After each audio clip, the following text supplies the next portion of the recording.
One of the ways that I make my budget work is to create what I call staple foods. And these are things that I make up once a week, once every other week, and use them throughout the rest of the days for different items. Today I'm going to be making a multi-purpose food called crispy herbed croutons. They're really simple to make and they can be used many ways. I like to top them for salads and soups. My kids like to just sneak them out of the jar, and you can also crush them up and use them as a crunchy coating for chicken and fish. Let's get started.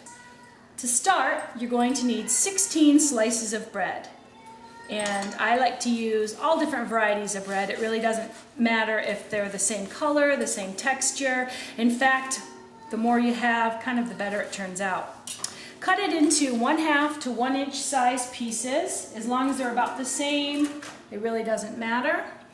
And spread it evenly on a cooking sheet. This one's lined with foil. Then you are going to put them into a 300-degree oven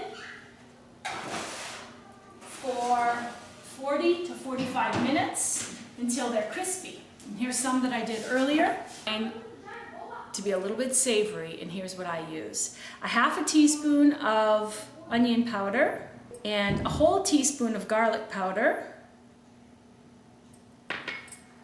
1/4 teaspoon of salt and 1/4 teaspoon of pepper, 2 tablespoons of an Italian seasoning mix. Stir that around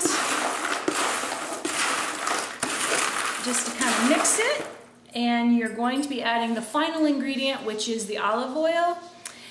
To measure, I would say about 3 tablespoons. Something I like to do before using these is to let them set overnight. It just kind of lets the flavors meld together. Really tasty, but they'll taste better tomorrow. Okay, that's all there is to it. I told you it was pretty easy. Now let's taste one. Exactly what you want in a crouton. Super crispy and crunchy, really highly seasoned, perfect. Now they're ready to go. Cover them tightly, put them in the pantry, and use them when you need them.